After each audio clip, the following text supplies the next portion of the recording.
तस्बीह हो मुनाजात हो तिलावत हो तराबी तिलावत हो तराबी मशगूल इबादत शकल मोमिन मुसलमान मशगूल इबादत शकल मोमिन मुसलमान अल्हम्दुलिल्लाहि रब्बिल आलमीन वस्सलातु वस्सलामु अला सय्यिदिल अंबिया वल मुरसलीन अम्मा बाद फ़अऊज़ु बिल्लाहि मिनश शैतानिर रजीम बिस्मिल्लाहिर रहमानिर रहीम अस्सलातु वस्सलामु अलैका या रसूलल्लाह व अला आलिका व अस्हाबिका या हबीबल्लाह अस्सलातु वस्सलामु अलैका या नबीअल्लाह व अला आलिका व अस्हाबिका या नूरल्लाह। মাদানী চ্যানেলের দর্শকবৃন্দ, দেখছেন অনুষ্ঠান রমজানের আহ্বান। যে যেখান থেকে আমাদের সাথে শরীক হয়েছেন আপনাদের সবাইকে জানাচ্ছি আমাদের এই অনুষ্ঠানের পক্ষ থেকে অসংখ্য শুভেচ্ছা এবং অভিনন্দন। আসুন শুরুতে আমরা ভালো ভালো কিছু নিয়ত করে নেই, কেননা রসুল পাক সাল্লাল্লাহু আলাইহি ওয়াসাল্লামের ফরমান নিয়াতুল মুমিনি খায়রুম মিন আমালিহ, মুসলমানের নিয়ত তার আমলের চেয়ে উত্তম। আসুন আমরাও নিয়ত করি যে আল্লাহ তাআলা এবং তার রসুল সাল্লাল্লাহু আলাইহি ওয়াসাল্লামের রেজামন্দি হাসিলের উদ্দেশ্যে শুরু থেকে শেষ অবধি আমরা আজকের অনুষ্ঠানটি দেখব এবং যা আলোচনা হবে তার উপর আমল করার চেষ্টা করব। দরুদে পাকের অসংখ্য অগণিত ফাজাইল কিতাব ও আহাদিসে তাইয়্যিবার মধ্যে বর্ণনা করা হয়েছে। আমার প্রিয় নবী রাসূলে আরবি হুজুর পুন্নূর সাল্লাল্লাহু তাআলা আলাইহি ওয়া আলিহি ওয়াসাল্লামের আলিশান ফরমান, তোমরা যেখানেই থাকো না কেন আমার উপর দরুদে পাক পাঠ করো, কেননা তোমাদের দরুদ আমার নিকট পৌঁছে থাকে। রমজানের মাস দরুদে পাক পড়ার মাস। যত বেশি দরুদ পড়বেন তত বেশি নবী দো জাহান সাল্লাল্লাহু আলাইহি ওয়াসাল্লামের নৈকট্য হাসিল করতে পারবেন, নবী পাকের শাফাত দ্বারা ধন্য হবেন এবং নবী পাকের অনুগ্রহ দ্বারা ধন্য হবেন। যেহেতু রমজান মাসে নেকির সওয়াবের পরিমাণকে বাড়িয়ে দেওয়া হয়, তো এই মাসে বেশি বেশি জিকিরুল্লাহ, দরুদ এবং যত নফল ইবাদত আছে তা করা উচিত। সল্লু আলাল হাবিব সাল্লাল্লাহু তাআলা আলা মুহাম্মদ সাল্লাল্লাহু তাআলা আলাইহি ওয়াসাল্লাম সালাতাম ওয়া সালামান আলাইকা সাইয়্যিদি ইয়া রাসূলুল্লাহ। আমাদের সাথে আছেন মিরাজ ভাই এবং সুলাইমান ভাই, নাতখা হিসেবে আছেন রমজান ভাই। আলোচনা হবে, নাত হবে, কালাম হবে, আপনাদের কল এবং মেসেজ আমাদের অনুষ্ঠানে শামিল করা হবে। আজকে আমরা বিষয় নিয়েছি সুস্বাস্থ্য। জি হ্যাঁ, মানুষের স্বাস্থ্য, মানুষের শরীর এটা অন্যতম একটি নিয়ামত এবং সুস্বাস্থ্য এটা নিয়ামত যদি মনে করি আমরা, তাহলে আমাদের কি কি উপকার লাভ হবে, কি কি উপকার সাধন হবে। আর যদি এটাকে আমরা হেলা অবহেলাই অর্থাৎ এটার কোনো খেয়াল না রাখি বা সুস্বাস্থ্যের অধিকারী হওয়ার জন্য যদি চেষ্টা না করি, তাহলে আমাদের কি কি ক্ষতি হতে পারে ইবাদতের দিক দিয়ে, মানসিকতার দিক দিয়ে, শারীরিক দিক দিয়ে। তো ইনশাআল্লাহুল করিম আমরা মোবালিকে দাওয়াত ইসলামী থেকে শোনার চেষ্টা করব। যেহেতু অনুষ্ঠান শুরু হয়েছে, আসুন আমরা শুরুতে একটি কালাম শুনি, এরপর ইনশাআল্লাহ আলোচনার দিকে আমরা অগ্রসর হব।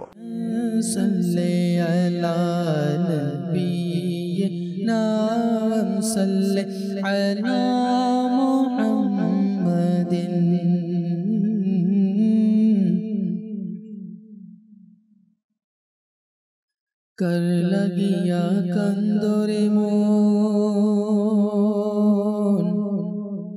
कर लगिया बंधो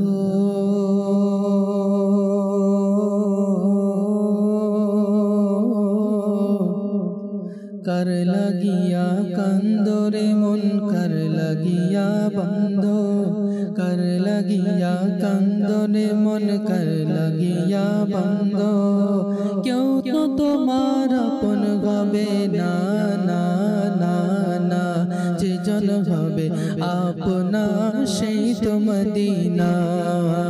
এমন আপন তিনি যার, এমন আপন তিনি যার, নাই কো উপমা, নাই কো উপমা। कर लगिया कंदोरे मन कर लगिया बंदो कर लगिया कंदोरे मन कर लगिया बंदो क्यों तो তোমার আপন হবে না না না না, যে জন হবে আপনা সেই তো মদিনা, যে জন হবে আপনা সেই তো মদিনা। কবর হাসর ফুলসিরাতে কবর হাসর ফুল পুলসিরাত কোনো আপন পাবে না কবরে হাসর পুলসিরাতে কোনো আপন পাবে না যেজন পাবে সেজন হবে শাহে মদিনা শাহে মদিনা কবরে হাসর পুলসিরাতে কোনো আপন পাবে না কবরে হাসর পুলসিরাতে কোনো আপন পাবে না যেজন পাবে সেজন হবে শাহে মদিনা শাহে মদিনা উম্মতের কষ্ট নবী উম্মতের কষ্ট নবী সইতে পারে না সইতে পারে না যেজন হবে আপনা সেই তো মদিনা মদিনা যেজন হবে আপনা সেই তো মদিনা কার লাগিয়া কান্দরে মন কার লাগিয়া বন্ধ কার লাগিয়া কান্দরে মন কার লাগিয়া বন্ধ কেউ তো তোমার আপন হবে না না না না যেজন হবে আপনা সেই তো মদিনা যেজন হবে আপনা সেই তো মদিনা নিজের জন্য দয়াল নবী দয়াল নবী মায়ার নবী প্রাণের নবী জানের নবী দয়াল নবী মায়ার নবী প্রাণের নবী জানের নবী দয়া করে দিদার দাও দয়ার করে দিদার দাও দয়ালো নবী দয়ালো নবী নিজের জন্য দয়াল নবী একটুও কাঁদে না নিজের জন্য দয়াল নবী একটুও কাঁদে না সারা জীবন কেঁদেছেন উম্মতের মায়ায় উম্মতের মায়ায় নিজের জন্য দয়াল নবী একটুও কাঁদে না নিজের জন্য দয়াল নবী একটুও কাঁদে না সারা জীবন কেঁদেছেন উম্মতের মায়ায় উম্মতের মায়ায় নিজের জন্য দয়াল নবী একটুও কাঁদে না সারা জীবন কেঁদেছেন উম্মতের মায়ায় উম্মতের মায়ায় এখনো শুয়ে আছে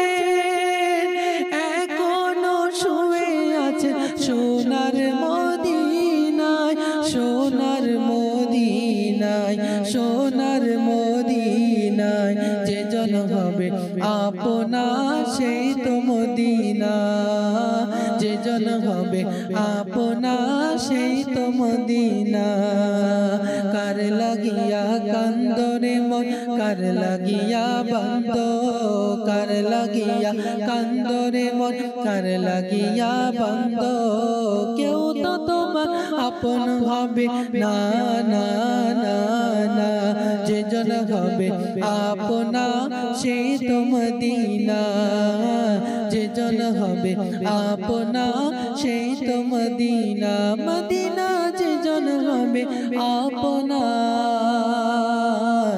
সেই তো মদিনা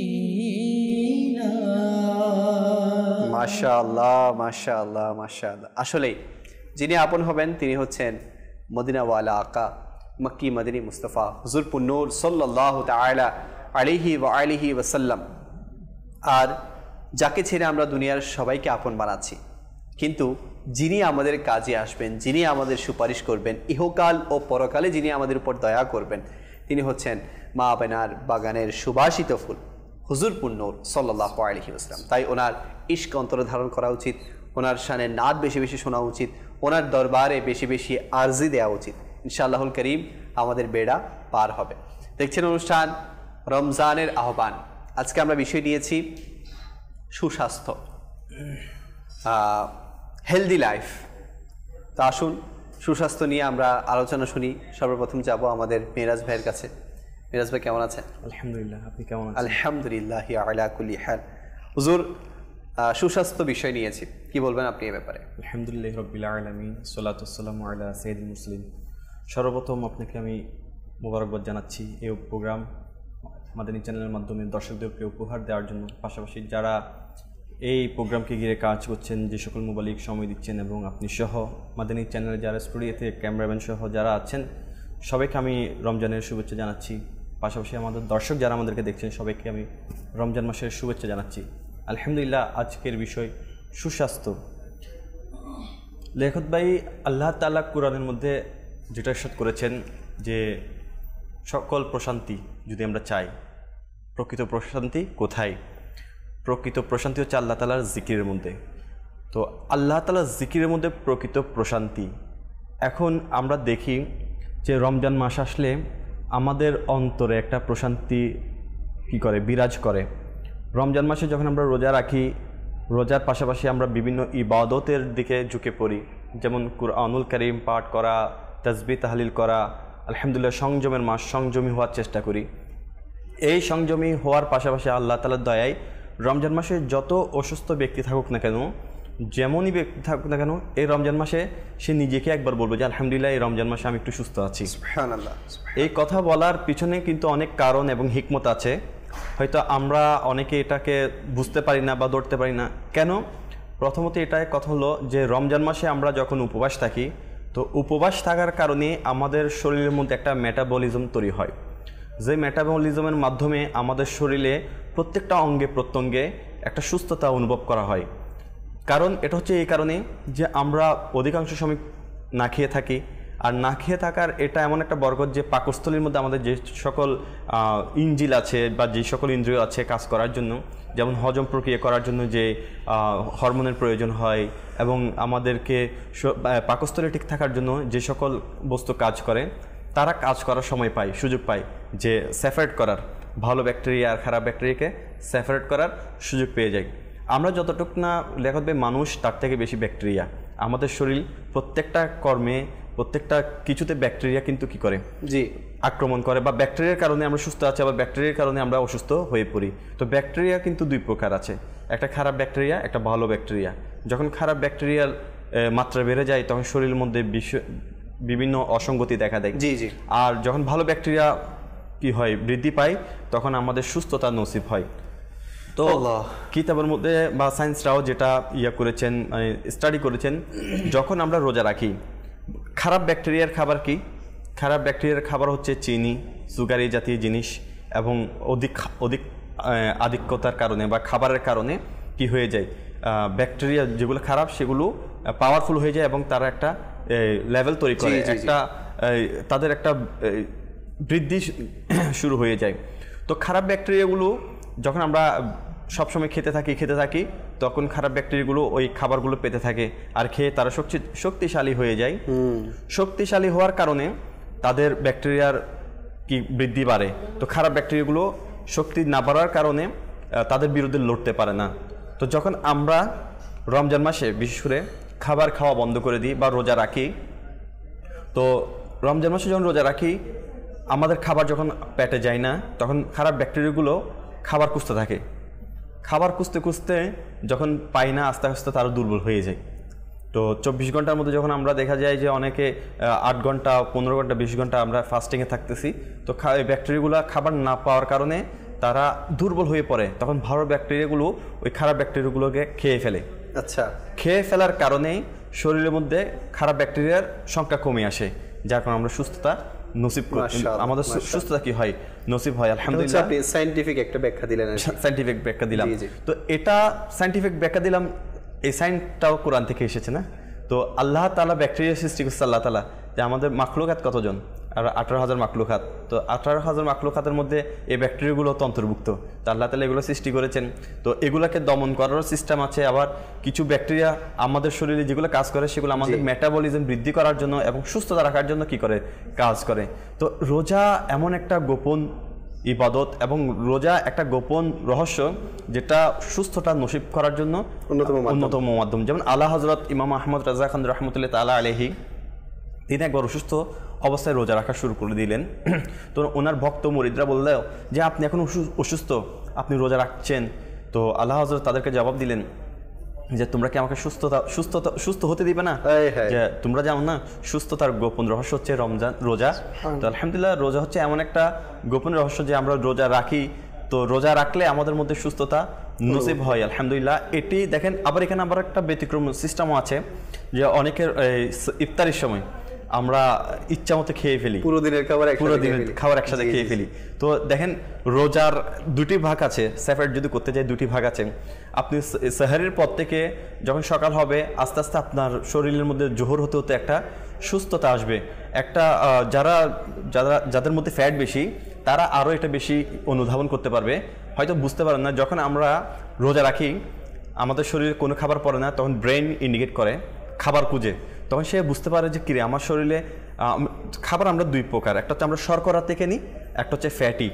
শর্করার খাবারটা আমরা নেওয়ার কারণে ফ্যাট ওই শর্করাগুলো যতটুকু প্রয়োজন হয় অতটুকু শর্করা নেওয়ার পরে শরীরের মধ্যে রক্তের মধ্যে শর্করা যাওয়ার পরে বাকিগুলো আমাদের ফ্যাটে পরিণত হয়, চর্বিতে পরিণত হয়। এর যারা যত বেশি শর্করা খাবার নিবে, সুগারি খাবার নিবে, এই সুগারি খাবারগুলো আমার রক্ত শক্তির জন্য যতটুকু প্রয়োজন সে নিয়ে বাকিগুলো ফ্যাটিতে পরিবর্তন হয়, চর্বিতে পরিবর্তন হয়। এগুলো আমাদের শরীরে বিভিন্ন জায়গায় চর্বিতে হয়ে আমাদের ফ্যাটি কি হয় শরীর হয়ে যায়। তো যখন আমরা রোজা রাখি তখন ব্রেন দেখে যে তার সুগারে কোনো খাবার আসতেছে না, কিন্তু ব্রেন তো তাকে খাবার পচাতে হবে, তখন সে চিন্তা করে যে আমার শরীরের মধ্যে কিছু আছে কিনা। সে তখন ফ্যাটগুলোর দিকে কি করে ইন্ডিকেট করতে থাকে নার্ভকে দিয়ে যে আমার শরীরে তো খাবার মজুত আছে। তখন সে কী করে ফ্যাট বার্ন করতে থাকে। যখন ফ্যাট বার্ন হয় তখন এমন একটা শক্তি শরীরের মধ্যে অনুভূতি হয়, কারণ আমাদের শরীরে শক্তি বেশিরভাগ পাওয়া যায় চর্বি থেকে। যখন ফ্যাটগুলো বার্ন হয় তার ওজনও কমতে থাকে, আর ওজন কমতে থাকে শরীরে আলাদা একটা শক্তি সঞ্চয় হয়। তখন যাদের ফ্যাটি বেশি তারা জোহরের পথে অনুধাবন করতে পারবে কি আমি রোজা রেখেছি কিন্তু আমার মধ্যে একটা দুর্বলতা অনুভব হচ্ছে না, শক্তি অনুভব হচ্ছে, কিন্তু সে বুঝতে পারে না এটা আল্লাহ তাআলার একটা কুদরতি সিস্টেম যে ভিতরের মধ্যে চলছে। সে নিজেও বুঝতে পারে না যে এটা সায়েন্স এটা প্রমাণ করেছেন যে যখন চর্বিগুলো ফ্যাটগুলো বার্ন হতে থাকে ওই বার্ন হওয়ার সাথে সাথে শক্তি সঞ্চয় হতে থাকে, আর এই শক্তির মাধ্যমে আমাদের কোনো ক্লান্তিবোধ হতে থাকে না আলহামদুলিল্লাহ। যখন আবার আমরা ইফতারের সময় যাই তো দেখা যায় আমরা ইচ্ছামতো যখন আবার সুগারি খাবার নিয়ে ফেলি, যখন আমরা বিভিন্ন খাবার ইচ্ছামতো খেয়ে ফেলি তখন আবার আমরা দুর্বলতা অনুভব করি, ইবাদতের মধ্যে অলসতা এসে যায়, তারাবির মধ্যে অলসতা এসে যায়। এটা কেন? এটা হচ্ছে আমার অতিরিক্ত খাবার নিয়ে নেওয়ার কারণে। তো মূল কথা এটা হচ্ছে যে আমরা রোজা রাখলে আমরা সুস্থতা কি করতে পারি, অনুভব করতে পারি। বিস্তারিত ইনশাআল্লাহ আরো আলোচনা। মাশাআল্লাহ মাশাআল্লাহ। দর্শক খুব সুন্দরভাবে বলেছেন, রোজার মধ্যে আল্লাহ পাক হিকমত রেখেছেন, আর রোজার দ্বারা বান্দা সুস্থতা অনুভব করে, সুস্থতা এটা অর্জন করে। দেখুন, শুধু রমজান মাসে রোজা রাখলে যে সুস্থতা অনুভব করবে বা অর্জন করবে তা নয়। আপনি যদি সুস্থতা পেতে চান, বেশি বেশি আপনি শরীরের মধ্যে একটি এনার্জেটিক অবস্থা আনতে চান, তাহলে আপনি অন্যান্য দিনগুলোতে অন্যান্য মাসগুলোতে আপনি বেশি পরিমাণে রোজা রাখুন। বেশি পরিমাণ না হলেও সপ্তাহে 2 দিন, সোমবার বৃহস্পতিবার। বর্তমান প্রেক্ষাপটে ডাক্তাররা যারা ডায়াবেটিক আছে বা উচ্চ রক্তচাপের রোগীরা আছে এদেরকে ডাক্তাররা সাবস্ক্রাইব করে যে সপ্তাহে 2টা রোজা রাখার পরামর্শ দেয়। যে যারা মুসলমান আলহামদুলিল্লাহ ডাক্তার তারা তো বলে যে সোমবারের রোজা রাখা সুন্নত, আলহামদুলিল্লাহ এটার উৎসাহ কিন্তু ডাক্তাররা এখন দিয়ে থাকেন যে সোমবার আপনি রোজা রাখেন সুন্নত আদায় হবে, আর সপ্তাহে একটা রোজা রাখা এটা অনেক বড় আলহামদুলিল্লাহ শরীরের জন্য উপকারী জিনিস। যার কারণ আমাদের যেগুলা সেলস আছে না তৈরি হতে থাকে, ব্যাকটেরিয়া যেগুলো সেলস তৈরি হতে থাকে ওগুলোকে মারার জন্য একটাই উপায় উপবাস থাকতে হবে। আর উপবাস থাকার একটাই আলহামদুলিল্লাহ আমাদের ধর্মে আলহামদুলিল্লাহ ইসলাম ধর্মে খুব সুন্দর একটা ব্যবস্থা দিয়ে দিয়েছে, সেটা হচ্ছে রোজা। রোজা রাখলে সওয়াবও পাওয়া যায়, রোজা রাখলে শরীরের সুস্থতা পাওয়া যায়, আর রোজা তো আল্লাহ তাআলা বলছে রোজা প্রতিদান তো আল্লাহ তাআলা নিজে হাতেই দিবেন। আবার রোজার প্রতিদান এমন হবে আল্লাহ তাআলা নিজেই হয়ে যাবেন। তার মানে বোঝা যায় যে এই রোজার ব্যাপারে আল্লাহ তাআলা যেহেতু নিজে প্রতিদান দিবেন, তাহলে আল্লাহ তাআলা এটা এতই সিস্টেম সুন্দর রেখেছেন যে এটা রাখলে আপনি শরীরও সুন্দর থাকবে, মনও সুন্দর থাকবে, শারীরিক সুস্থতা থাকবে, সব ধরনের আপনি ইবাদতের মধ্যে একটা রাশ পাওয়া যাবে, মধু পাওয়া যাবে আলহামদুলিল্লাহ আযজা ওয়া জাল। এগুলো সব রোজার মাধ্যমে। শুধু রমজান মাসে রোজা রাখলে পাবো তা না, আলহামদুলিল্লাহ পুরো মাসে যদি আমরা একটা আমাদের রুটিন তৈরি করে নিতে পারি, সপ্তাহে 2টা সোমবার আর বৃহস্পতিবার যদি রোজা রাখতে পারি আলহামদুলিল্লাহ। আর আইএমএ বীজ যেটা আছে, আইএমএ বীজের রোজাগুলো যদি 13, 14, 15 আইএমএ বীজ যে রোজাটা আছে ওটাও যদি আমরা রাখতে পারি তাহলে আলহামদুলিল্লাহ কি হওয়া যায়। আচ্ছা, এখানে আমি একটা কথা বলি, আইএমএ বীজ নিয়ে কথা যখন উঠছে এটা বলি। এই যখন আদম নবীনা আলাইহিস সালাম এই দুনিয়াতে তাশরীফ নিয়ে আসছিলেন, তো ওনার সুন্দর একটা কি ছিল, শরীর ছিলেন, কারণ আল্লাহ তাআলা নিজ কুদরতি হাতে আদম আলাইহিস সালামকে সৃষ্টি করেছেন, কেমন সুন্দর হতে পারে। তো দুনিয়াতে যখন এসেছেন, তো দুনিয়াতে যখন তাশরীফ নিয়ে এসেছেন, তখন তিনার ওই একটা যে আল্লাহ তাআলার অবাধ্য বা আল্লাহ তাআলার একটা যে সিস্টেম তৈরি করে দিয়েছেন আদম আলাইহিস সালাম যখন এসেছেন, তো এটার অনুতপ্ত হওয়ার কারণে তিনার চেহারা মলিন হয়ে গিয়েছিলেন। তো মলিন হয়ে যাওয়ার কারণে তো আল্লাহ তাআলার এটা প্রথম সৃষ্টি, তা আল্লাহ তাআলা জিবরাইল আলাইহিস সালামকে পাঠিয়ে আদম আলাইহিস সালামকে বলতে লাগলেন যে আপনি কি আগে সৌন্দর্য ফিরে পেতে চান? তা আল্লাহ বলেছে, আপনি যদি আগে সৌন্দর্য ফিরে পেতে চান তাহলে আপনাকে 3টা রোজা রাখতে বলেছেন। 13, 14, 15 তারিখ 3টা রোজা, চন্দ্র মাসের 13, 14, 15। জি, তখন 13, 14, 15 চলছিল, তো রোজা রাখতে বলেছিলেন। তো তিনি যখন প্রথম দিন রোজা রেখেছেন, এটা আমরা বীজ বলি, আসলে বীজ নেই, এটা বিদ, বিদ মানে সৌন্দর্য, বা এটার কথা হচ্ছে যে ফুটে ওঠা সৌন্দর্য। হ্যাঁ, তো এই আমরা বলতে বলতে প্রচলনে আইএমএ বীজ হয়ে গিয়েছে। তো উনি যখন প্রথম দিন রোজা রেখেছেন, উনি কিছুটা সৌন্দর্য কি হয়েছে, ফুটে উঠেছে। দ্বিতীয় দিন রোজা রেখেছেন, আবার সৌন্দর্য ফুটে উঠেছে। তৃতীয় দিন রোজা রেখেছেন, তার পুরোপুরি সম্পূর্ণ কি হয়েছে, ওনার আগের সৌন্দর্য ফিরে পেয়েছেন। সেজন্য তিনি ভেবেছেন যে আমি এই 3টা রোজা রাখার কারণে যদি এত সৌন্দর্য বৃদ্ধি হয়ে যায়, তাহলে এটা আমি আর ছাড়বো না। এটা প্রতি মাসের কি 13, 14, 15 আদম আলাইহিস সালাম এটা সুন্নত সবসময় কি রোজা রাখতেন, আর এটা আইএমএ বীজের রোজা হিসাবে কি হয়েছে, প্রাধান্য পেয়েছে। তো দেখেন, এই রোজা রাখার কারণে কিন্তু তখন আদম আলাইহিস সালাম আবার সৌন্দর্য ফিরে পেয়েছেন। এটা এখন আমরা পারছি। আর এখন যদি যারা মনে করেন এই কালো রঙের, তারা বলবো যে আমি যদি রোজা রাখি, যদি সৌন্দর্য ফিরে না পাই। আসলে সৌন্দর্য হচ্ছে যে রঙের সৌন্দর্য না, মাধুর্যতা। হ্যাঁ, মাধুর্যতা, সৌন্দর্য, আখলাকের সৌন্দর্যতা।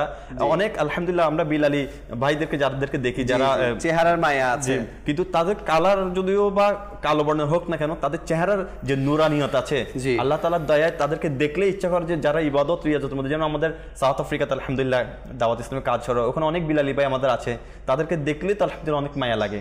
তো ইবাদতের কারণে, রিয়াজতের কারণে আল্লাহ তাআলা আলাদা একটা সৌন্দর্য এনে দেয় আলহামদুলিল্লাহ।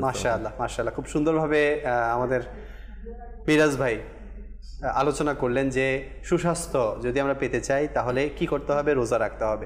রমজান মাস চলছে, রোজা রাখার মাস। আমি বলবো যাদের উপর রোজা ফরজ তারা তো রাখবেনই, নাবালেগ বাচ্চাদেরকেও রোজা রাখার ব্যাপারে উৎসাহ প্রদান করুন। ইনশাআল্লাহুল কারীম এতে রোজা রাখার ব্যাপারে তারা সতর্ক হবে, রোজা রাখার ব্যাপারে একটা উৎসাহ তাদের মধ্যে কাজ করবে, এবং ধীরে ধীরে তারা রোজার প্রতি খুবই সচেতন হবে ইনশাআল্লাহুল কারীম। সোলাইমান ভাইয়ের কাছে আমরা আসবো, কিছু দর্শকের কল আছে, কলগুলো অনুষ্ঠানে শামিল করব। জি, আমার নাম হাসান, আমার বাড়ি সিলেট মৌলভীবাজার। জি, আমি একটি আলা হযরতের কালাম শুনতে চাই, চমক তুঝসে পাতে হে সব পানে ওয়ালে। माशाअल्लाह, चमक तुझसे पाते हैं सब पाने वाले, मेरा दिल भी चमका दे ए चमकाने वाले। ইনশাআল্লাহুল কারীম শোনানো হবে, আমাদের সাথেই থাকুন। Next call. আমার নাম মোহাম্মদ রফিকুল ইসলাম, আমি নারায়ণগঞ্জ চিটাং রোড থেকে বলছি। আপনাদের এই মাদানী চ্যানেলের প্রোগ্রামগুলো মাশাআল্লাহ মারহাবা, অনেক সুন্দর, এক একটা প্রোগ্রাম খুবই বরকতময়। আমার জানা মতে আপনাদের এই প্রোগ্রামগুলো দেখে অনেক পরিবার অনেক পরিবর্তন হয়েছে। আপনাদের প্রোগ্রামগুলো সুন্দর হয়। মাশাআল্লাহ, আপনাকে অসংখ্য ধন্যবাদ আপনার মতামত দেওয়ার জন্য। আসলে মাদানী চ্যানেল এমন চ্যানেল যা দেখে অসংখ্য যুবক যুবতী আল্লাহ পাকের বান্দা বান্দি সংশোধন হয়েছে, সংশোধন হওয়ার পথে আছে, সংশোধন হওয়ার চেষ্টা করছে। আমি আপনাদেরকে বলবো যে আপনারাও যদি নিজেদের আখলাক পরিবর্তন করতে চান, নিজের আখিরাতকে সুন্দর করতে চান, তাহলে মাদানী চ্যানেল দেখার অভ্যস্ত হয়ে যান। Next call. আমি চট্টগ্রাম থেকে বলতেছি। আমার নাম সাজ্জাদ হোসেন। আমি একটা আমি আহলে সুন্নাতের মানকাবাতি হই। আমার একটা জিন্দাবাদ, আমার মুর্শিদ জিন্দাবাদ। ইনশাআল্লাহ আমাদের সাথেই থাকুন, শেষে আমরা মানকাবাতে আমির আহলে সুন্নাত শামিল করব। Next call.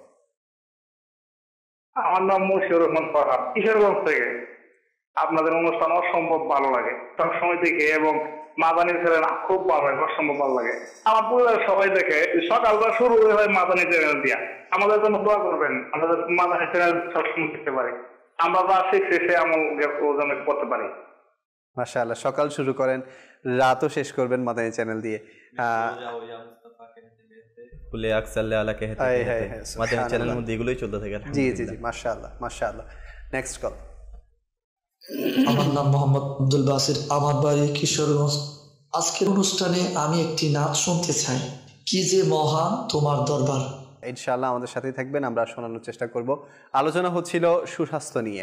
সুস্বাস্থ্য অর্জন হবে রোজার মাধ্যমে, সুস্বাস্থ্য অর্জন হবে যদি আমরা বেশি বেশি রোজা রাখতে পারি। এবং আমার হুজুর বলেছেন কি কি খাবার আমাদেরকে খেতে হবে, কি কি খাবার থেকে বিরত থাকতে হবে, সেটা আমরা শুনেছি। সোলামান ভাই আছে আমাদের সাথে, সুস্বাস্থ্য নিয়ে আলোচনা শুনবো হুজুর। রব্বিল আলামিন ওয়াসসালাতু ওয়াসসালামু আলা সাইয়্যিদিল মুরসালিন বিসমিল্লাহির রহমানির রহিম। খুব সুন্দর আলোচনা করছিলেন মেহরাজ ভাই, মাশাআল্লাহ। সুস্বাস্থ্য নিয়ে আসলে মানুষ বা আমরা মুসলমান, আলহামদুলিল্লাহ, তো প্রত্যেক মুসলমানই কুরআনুল কারীমকে যখন সে নিজের জীবনে আমলের ক্ষেত্রে কুরআনুল কারীমের প্রত্যেকটি কথার উপর সে নিজেকে সাজাতে পারবে, তার দুনিয়াবী জীবনও যদি দেখি সৌন্দর্য হবে, আখিরাতের জীবনও সৌন্দর্য হবে। তো এরকমভাবে কুরআনুল কারীমে মানুষকে তিনটি বিষয়ের ক্ষেত্রে জীবনে সুখী থাকার জন্য, সুস্বাস্থ্য থাকার জন্য তিনটি বিষয়ের প্রতি কোরআন হাদিস আমাদেরকে প্রত্যেক মানুষের ক্ষেত্রে উপদেশ দেয়। সর্বপ্রথম হচ্ছে একটা মানুষকে তিনটি বিষয় খেয়াল রাখা উচিত।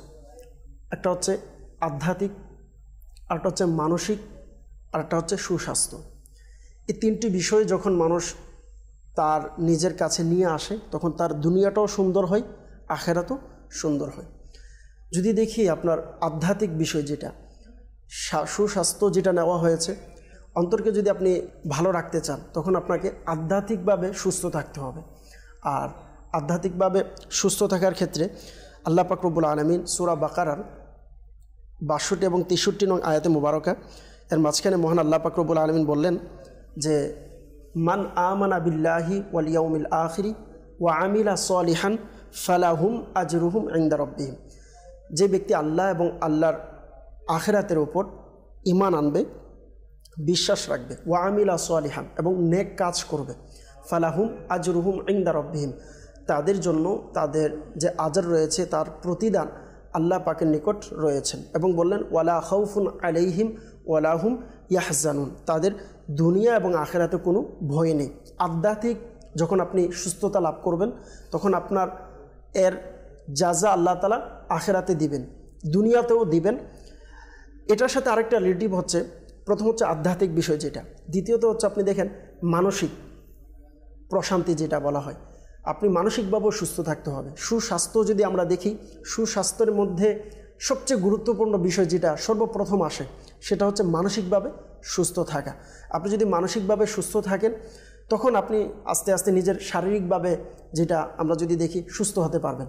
তো মানসিক সুস্থ হওয়ার ক্ষেত্রে মহান আল্লাহ পাক রব্বুল আলামিন কোরআন ও পাকের মধ্যে এটাও বলেছেন, সূরা ইউনুস এর ৫৭ নং আয়াতে মুবারকায় বিসমিল্লাহির রহমানির রহিম, ইয়া আইয়ুহান নাসু কদ জাআতকুম মাউইযাতুম মির রাব্বিকুম ওয়া শিফাউল লিমা ফিস সুদূর ওয়া হুদাও ওয়া রাহমাতুল লিল মুমিনিন। এই আয়াতে মুবারকে যদি আমরা দেখি মহান আল্লাহ পাক রব্বুল আলামিন বলছে যে হে মানুষ সকল, তোমাদের নিকট মহান আল্লাহ পাক রব্বুল আলামিনের পক্ষ থেকে নসিহত এসেছে। আর এই নসিহতের কাজ কি? ওয়া শিফাউল লিমা ফিস সুদূর, এই নসিহত তোমাদের অন্তরকে সুস্থ করবে, তোমাদের অন্তরকে পরিষ্কার করবে, তোমাদের অন্তরের পবিত্রতা দিবে। শিফা মানে হচ্ছে অন্তর সুস্থ হওয়া, আর এটা হচ্ছে কোরআনুল কারীম। আলহামদুলিল্লাহ এই মাহে রমজানুল মুবারকে মুসলমান অসংখ্য, আলহামদুলিল্লাহ আমরা যদি দেখি অসংখ্য মুসলমানের মাঝে এটা প্রচলন আছে আমাদের মাঝে যে আলহামদুলিল্লাহ আমরা অন্যান্য মাস থেকে বেশি এই মাসে কোরআন তেলাওয়াত বেশি করি। জি জি। আর অন্তরকে যখন আপনি সুস্থ রাখবেন, মানসিক শান্তির একটি সহজ মাধ্যম হচ্ছে যখন আপনি কোনো টেনশনে থাকবেন কোরআন শরীফকে নিয়ে বসে যান। যখন আপনি কোরআনকে নিয়ে বসবেন আপনার মানসিক শান্তি চলে আসবে। এটা মহান আল্লাহ পাক রব্বুল আলামিন বললেন। এভাবে মিরাজ ভাই বলেছিলেন যে মানসিক শান্তির জন্য আপনাকে আল্লাহর জিকির করতে হবে। আপনি যখন আল্লাহর জিকির করবেন তখন আল্লাহ পাক রব্বুল আলামিনের জিকিরের মাধ্যমে আপনার অন্তরে মানসিকভাবে আপনি শান্তি পাবেন। জি জি। এই দুইটা বিষয় আমাদেরকে মনে রাখতে হবে। তৃতীয় বিষয়টা যদি আমরা দেখি, মহান আল্লাহ পাক রব্বুল আলামিন আমাদেরকে যে বিষয়টার ব্যাপারে কুরআনুল কারীমের মধ্যে হুকুম দিয়েছেন তা হচ্ছে সুস্বাস্থ্য। আর কুরআনুল কারীমের কত সুন্দর একটা সিস্টেম আপনি যদি দেখেন, সর্বপ্রথম হচ্ছে আধ্যাত্মিক সুস্থ, এরপর হচ্ছে মানসিক সুস্থ। আপনি যখন এই দুইটাকে সমন্বয় করে শারীরিক সুস্থর দিকে যাবেন তখন ওই স্বাস্থ্যটা আপনার এমন হবে যেটা আলহামদুলিল্লাহ আপনার দুনিয়াতেও কাজে আসবে, আখেরাতেও কাজে আসবে। এবং এই দুইটা জিনিস থাকলে আপনি স্বাস্থ্যকে সুস্থ রাখার জন্য আরও সহজ হবে। যেমন সাপোজ আজকে যেটা বললেন যে আপনি সুস্থ রাখার জন্য রোজা রাখা, এটা কিন্তু মানসিক শান্তিও পাবেন, আবার আধ্যাত্মিক যেটা এটাও হবে, আবার শারীরিকভাবে আপনি সুস্থতা লাভ করতে পারবেন। এ ব্যাপারে মহান আল্লাহ পাক রব্বুল আলামিন কোরআনুল কারীমে সূরা বাকারার 168 নং আয়াতে মুবারাকে আল্লাহ তাআলা ইরশাদ করলেন, বিসমিল্লাহির রহমানির রহিম, ইয়া আইয়ুহান নাসু কুলু মিম্মা ফিল আরদি হালালান তাইয়্যিবা, যে হে মানব সকল, তোমরা ওই সমস্ত জমিনের মধ্যে যে হালাল পবিত্র জিনিস আছে তা তোমরা ভক্ষণ করো, আহার করো। তো আল্লাহ পাক রব্বুল আলামিন বললেন আহার করার জন্য। এটার দ্বারা উদ্দেশ্য হচ্ছে কি আমাদেরকে হুকুম দিচ্ছে যেন আমরা খাবার খেয়ে শারীরিক সুস্থতা লাভ করি। আর আপনি যখন শারীরিকভাবে সুস্থ থাকবেন, স্বাভাবিক আপনি আধ্যাত্মিক এবং মানসিক সুস্থতা সহজভাবে আরও লাভ করতে পারবেন। এভাবে মহান আল্লাহ পাক রব্বুল আলামিন অপর আয়াতে মুবারকে বললেন যে তোমরা ইয়া বানি আদমা খুদু যিনাতাকুম ইনদা কুল্লি মাসজিদি ওয়াকুলু ওয়াশরাবু, তোমরা পান করো এবং খাও, আহার করো, ওয়ালা তুসরিফু, কিন্তু তোমরা অপচয় করিও না। তো এই বিষয়টা যদি আমরা দেখি লিয়াকত ভাই, যে আলহামদুলিল্লাহ মহান আল্লাহ পাক রব্বুল আলামিন কোরআনুল কারীমের গ্রন্থের মধ্যে আলহামদুলিল্লাহ আল্লাহ তাআলা আমাদেরকে সুস্বাস্থ্য থাকার জন্য খাবার খাওয়ার অনুমতি দিচ্ছেন। বরঞ্চ আপনি যদি এটা একটু অন্যদিকে যান, হাদিসে মুবারাকের দিকে যান, তখন আল্লাহ রাসূল সাল্লাল্লাহু তাআলা আলাইহি সাল্লাম কি বলেছেন যে যখন কোনো ব্যক্তি খাবার খাবে, আপনি যখন খাবার খাবেন হালালভাবে, তো খাবার খাওয়ার প্রথম যেটা ফজিলত, আপনি লুকমা আহার করার সাথে সাথে আপনার পূর্বের সমস্ত গুনাহ আল্লাহ তাআলা মাফ করে দেবেন। সুবহানাল্লাহ। তো এই বিষয়টা, এগুলো বলার উদ্দেশ্য হচ্ছে একটা হাদিস শরীফ আপনাকে মূলত শোনানো। মানুষের তাহলে শারীরিকভাবেও সুস্থ থাকতে হবে, তার মানসিকভাবে এবং আধ্যাত্মিকভাবে সুস্থতা। একটা হচ্ছে বাহ্যিক সুস্থ, আর একটা হচ্ছে মানসিক সুস্থতা, অন্তর্গত যেটা বিষয়। এই দুইটা জিনিস আপনি কিভাবে পাবেন? আলহামদুলিল্লাহ আজকে মাদানী চ্যানেলের দর্শক কিন্তু আপনাদেরকে বলবো, এমন একটা ঔষধ আল্লাহ রাসূল সাল্লাল্লাহু আলাইহি সাল্লাম হাদিসে পাকের মধ্যে বলেছেন যে ঔষধ আপনি সেবন করলে আপনার স্বাস্থ্য সুস্বাস্থ্য থাকবে, আপনার মন আধ্যাত্মিক সুস্বাস্থ্য আপনি লাভ করতে পারবেন। এটা কি? আল্লাহ রাসূল সাল্লাল্লাহু আলাইহি সাল্লাম হাদিসে পাকে বললেন, সুমু তাসিহু, তোমরা রোজা রাখো, তোমরা সুস্থতা লাভ করতে পারবে। আর রোজা এমন একটি ঔষধ, আপনি যখন রোজা রাখবেন, মেরাজ ভাই যেটা বললেন, আপনি আলহামদুলিল্লাহ রোজা রাখার মাধ্যমে স্বাস্থ্য আপনার কি থাকবে? ভালো থাকবে। আবার এই রোজাই আপনাকে আধ্যাত্মিকভাবে মানুষের নফস যেটা হয় তাকওয়া অর্জন করা। আল্লাহ পাক রব্বুল আলামিন কোরআনুল কারীমে বলেছেন যে ইয়া আইয়ুহাল্লাযীনা আমানু কুতিবা আলাইকুমুস সিয়ামু কামা কুতিবা আলাল্লাযীনা মিন ক্বাবলিকুম লাআল্লাকুম তাত্তাকুন। আর তাকওয়া কারা অর্জন করতে পারবে? যাদের অন্তর পরিষ্কার থাকবে। তো আপনি রোজা হচ্ছে এমন একটি মাধ্যম যেটার মাধ্যমে আপনি তাকওয়া অর্থাৎ মানসিক অন্তরকে পরিশুদ্ধ করতে পারবেন, অন্তরকে সুস্থ রাখতে পারবেন, আবার শারীরিকভাবেও আপনি সুস্থ থাকতে পারবেন। তাহলে বোঝা যাচ্ছে যে আলহামদুলিল্লাহ এই মাহে রমজান, এই রোজা আমাদের শারীরিকভাবেও সুস্থতা লাভ করবে, আলহামদুলিল্লাহ আমরা আধ্যাত্মিকভাবেও সুস্থতা লাভ করতে পারবো এই রোজার মাধ্যমে। তো এই জন্য মাদানী চ্যানেলের দর্শকবৃন্দকে বলবো আলহামদুলিল্লাহ দাওয়াত ইসলামী এটা আলহামদুলিল্লাহ সুম্মা আলহামদুলিল্লাহ আমার মুর্শিদ আমির আহলে সুন্নাত দামাত বরকাতুহুল আলিয়ার তরবিয়ত প্রত্যেক সোমবারে আলহামদুলিল্লাহ রোজা রাখার জন্য উৎসাহিত করা হয়, বিভিন্ন সময় নফল রোজার জন্য উৎসাহিত করা হয়। এই মাহে রমজানুল মুবারকে আমরা অনেকেই আছি যারা বলে যে আমরা রোজা রাখছি, কিন্তু রোজা রেখে প্রতিদিন রাত্রে দেখবেন খাবারের পর একটা করে ট্যাবলেট খেতে হয়, গ্যাস্ট্রিকের ট্যাবলেট। কেন? রোজা রাখার পর আবার গ্যাস্ট্রিকের ট্যাবলেটও খেতে হচ্ছে। এখন প্রশ্ন করবে মাদানী চ্যানেল এত সুন্দর বয়ান করছে মোবাল্লিকরা যে সুস্থ, কিন্তু আমরা তো প্রতিদিন রোজা রাখার পর ইফতারি করার পর ট্যাবলেট খেতে হচ্ছে। তো আসলেই আপনাকে খেতে হবে একটা পরিমাপ অনুযায়ী। প্রত্যেক জিনিস আপনি যখন পরিমাপ অনুযায়ী করবেন, আল্লাহ রাসূল সাল্লাল্লাহু আলাইহি সাল্লাম হাদিসে পাকের মধ্যে বললেন যে তোমরা মধ্যম পন্থা অবলম্বন করো, মধ্যম পন্থা, এবং শারীরিক সুস্থতা থাকার জন্য আল্লাহ রাসূল সাল্লাল্লাহু আলাইহি সাল্লাম হাদিসে পাকের মধ্যে হুকুম দিয়েছেন। এখানে সুলাইমান ভাই আমরা কি করি, এখানের মধ্যে আমরা যখন ইফতারি করি না, তো আমরা সর্বপ্রথম যেটাকে চুজ করি আইটেম হিসেবে সেটা ভাজা পোড়া। তো ভাজা পোড়া যখন আমরা খাবো তখন আমাদের তো আসলে সুস্থতার থেকে অসুস্থ বেশি হতে হবে, স্বাভাবিক। ডাক্তাররা সিজনেবল ভাবে এরা রেডি থাকে। আমি একটা ডাক্তারের সাথে বলছি, এরা রমজান মাসে বেশি রেডি থাকে ফুড পয়জন নিয়ে, বলছে আমাদের কাছে ফুড পয়জন রোগী আসবে, তারা এটা নিয়ে কি করে আবার ঈদের গবেষণা করে, আবার ঈদের সময়ও তারা এমন একটা কি রোগীর আশঙ্কা পেয়ে থাকে, আবার কোরবানও তারা কি করে এই ফুড পয়জন বা পেট খারাপের রোগী পেয়ে থাকে। এটা কেন হয় দেখেন, আসলে সুলমান ভাই আমি যদি বলতে যাই, রমজান মাসে আমরা যদি লাইট খাবারকে প্রথমে প্রাধান্য দিই, লাইট খাবার বলতে আমরা যদি একটু যদি তৌফিক হয় খেজুর দিয়ে, এর পাশাপাশি কলা, চিরা, এরপর যদি আল্লাহ তাআলা যদি তৌফিক দেয় একটু ফ্রুটস যদি আমরা নিতে পারি, তো এটা খাওয়ার পরে যদি আমরা কি করি, নামাজ কালাম পড়ে সুন্দরভাবে একটু পানি খেয়ে নামাজ কালাম পড়ে যদি আমরা কিছুক্ষণ সময় ইবাদতের মধ্যে ব্যস্ত থাকতে পারি, এরপর আমি গিয়ে কিছু খাই, তখন দেখা যাবে যে আমার শরীরও হালকা পাতলা থাকবে এবং গ্যাস্ট্রিকের ওষুধও আমাকে খেতে হবে না, পাশাপাশি আমার তারাবি পড়তেও কি স্বস্তি থাকবে। আসলে খেজুর হচ্ছে আলহামদুলিল্লাহ এমন একটি আল্লাহ রাসূল সাল্লাল্লাহু আলাইহি ওয়াসাল্লামের সুন্নাতে মুবারাকা, এমন একটি খাবার যেটা আপনার শরীরের যেটা পানি শূন্যতা, সারাদিন রোজা থাকার কারণে পানি শূন্যতা শরীরে চলে আসে, এটা আপনার দূর করবে। আলহামদুলিল্লাহ এটা গিজা অর্থাৎ পেট ভরার কাজেও এই খেজুর কাজ করে। আবার বলা হচ্ছে যে মানুষের আপনার যে কণ্ঠনালী আছে বা শরীরে পেট পর্যন্ত যে খাবারগুলো যায়, তো আমরা বিভিন্ন সময় বিভিন্ন কিছু খাবার খাওয়ার কারণে, খাবার আহার করার কারণে আপনার আমাদের যে খাবারের নলি আছে, ফাইবার আছে, এগুলোর মধ্যে অনেক জীবাণু থেকে যায়। যেমন আমি যখন কোনো তেল জাতীয় কোনো খাবার, ভাজা কোনো খাবার খাবো, তো এই জিনিসগুলো পরিপূর্ণভাবে কিন্তু পেটের মধ্যে যায় না, শরীরের যে পেটে যাওয়া পর্যন্ত যে নালীগুলো আছে এগুলো লেগে থাকে। তো যখন কেউ খেজুরের মাধ্যমে কেউ সেহরিও করবে আবার ইফতারিও করবে, আলহামদুলিল্লাহ আপনার আল্লাহ তাআলার দয়ায় এই খেজুর আল্লাহ তাআলার দয়ায় আলহামদুলিল্লাহ এটা বলা হচ্ছে আপনার সায়েন্স এর রিসার্চ অনুযায়ী মানুষের এই ফাইটগুলো একদম পরিষ্কার করে ফেলে এই খেজুর খাওয়ার মাধ্যমে। সুবহানাল্লাহ, সুবহানাল্লাহ। আল্লাহ পাক আমাদের সবাইকে খেজুর খাওয়ার তৌফিক দান করুন, আমিন। আল্লাহ পাক খেজুর যেহেতু নবী পাকের সুন্নাতে মুবারাকা পছন্দনীয় ফলের মধ্যে একটি, তো এটা আমাদের গ্রহণ করা উচিত। খেজুরের ব্যাপারে আমি একটা কথা বলবো, দেখুন বর্তমান প্রেক্ষাপটে খেজুর আমাদের জন্য একেবারে হাতের নাগালের বাইরে চলে গিয়েছে। তো অনেকে চিন্তা করে যে আসলে আমি খেজুর কিভাবে খাবো, আসলে ইসলামের দেখুন আমরা কত টাকা কত দিকে খরচ করে ফেলি। হ্যাঁ, একটা অবৈধ পন্থা তো ব্যবহার হচ্ছে, কিন্তু এখানে আমাদেরকে এটা মনে রাখতে হবে আমি সুন্নত আদায় করব, সুন্নত আদায় করার ব্যাপারে টাকার চিন্তা যদি আমি করি তাহলে আমি সুন্নতের ভালোবাসা না হুজুর, আমি অন্যান্য যে ইফতারের আইটেম কেনার জন্য টাকা খরচ করছি ওগুলো না করে আমি এটার জন্য করি, তো এটা সুন্নতের জন্য এই যে খেজুর খাওয়া সুন্নত, এবং খেজুরের মাধ্যমে অনেক শিফা রয়েছে আলহামদুলিল্লাহ।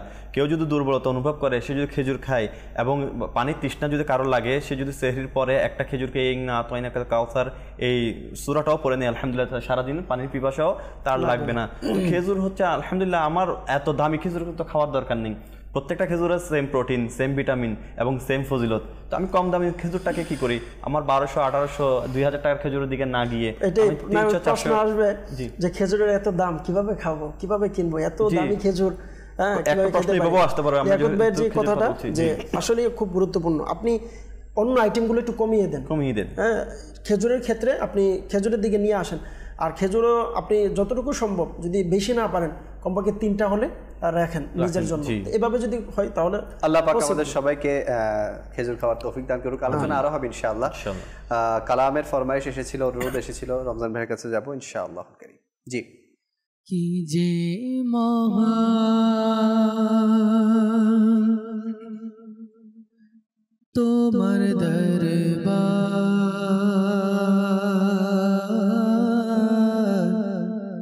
রসূলে আরবি, কি যে মহান তোমার দরবার রসূলে আরবি, তোমার দরবার দয়ার ভণ্ডার রসূলে আরবি, তোমার দরবার দয়ার ভণ্ডার রসূলে আরবি। অসহায়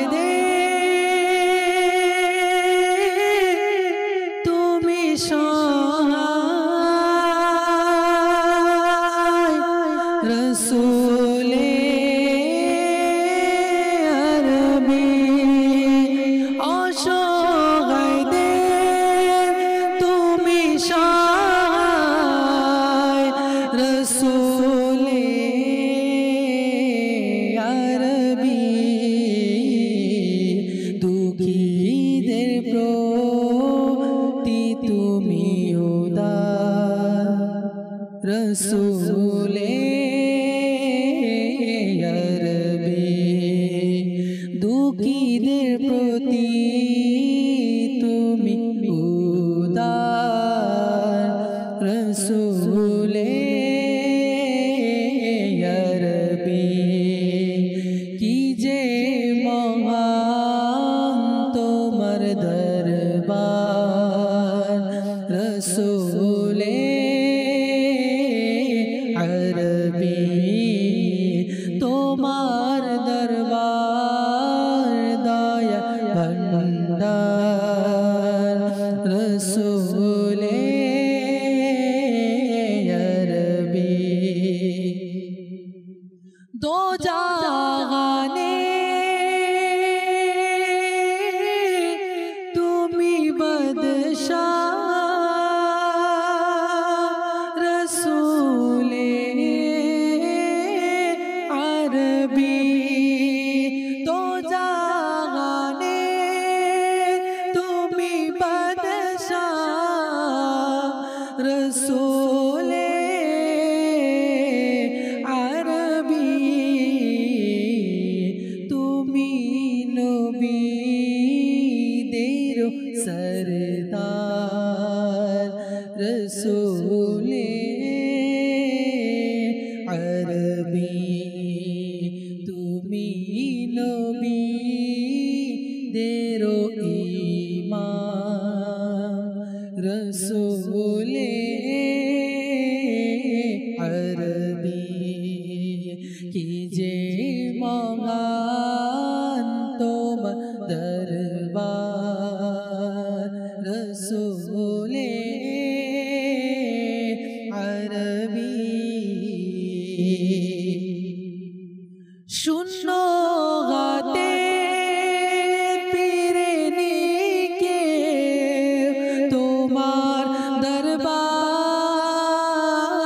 হতে শূন্য হাতে পিরে নিকে তোমার দরবার হতে কতই মহান তোমার দরবার রসুলে আরবি কতই মহান তোমার দরবার রসুলে আরবি তোমার আশিকরা কাঁদে যেতে প্রিয়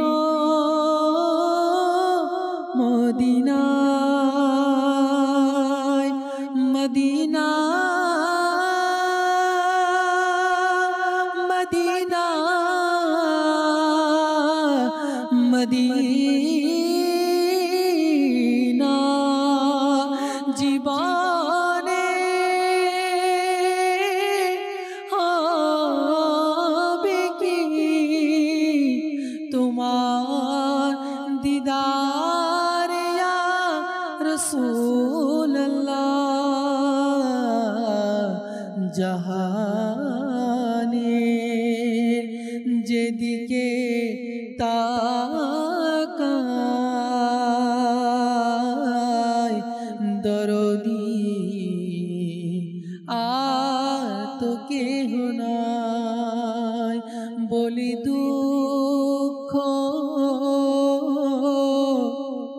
কারে আমার কে শুনিবে বলো সর্বে বলি দুঃখ কারে আমার কে শুনিবে বলো সর্বে আমি গরিব অসহায় কে হবে আমার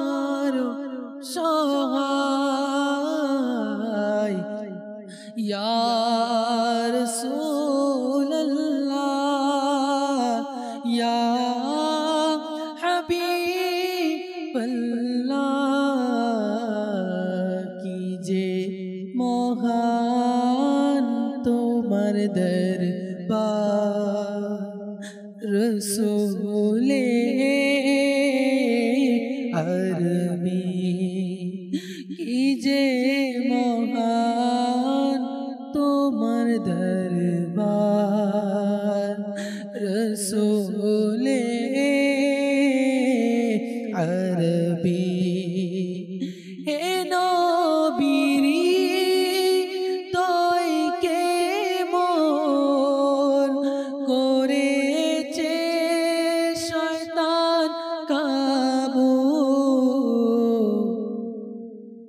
গুনাহে হয়েছি গ্রেফতার রসুলে আরবি গুনাহে হয়েছি গ্রেফতার রসুলে আরবি আত্মারে প্রতিদিও দয়ার নজর হে নবী গোলামের প্রতিদিও দয়ার নজর হে নবী দারে ডেকে তুমি নিও রসুলে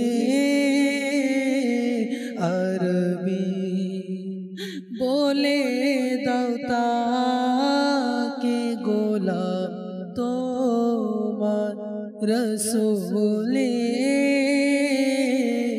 আরবি কি যে মহান তোমার দরবার রসুলে আরবি তোমার দরবার দয়ার ভণ্ডার রসুলে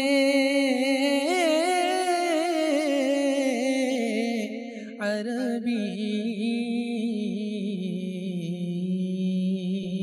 মাশাআল্লাহ, মারহাবা। আসলে নবী পাক সাল্লাল্লাহু আলাইহি ওয়াসাল্লামের দরবার এমন দরবার যে দরবারে কেউ গেলে খালি হাতে ফিরে না। অনেকেই বলে যে রমজানে মদিনা শরীফে যাচ্ছে, অন্যান্য সময়ও যায়।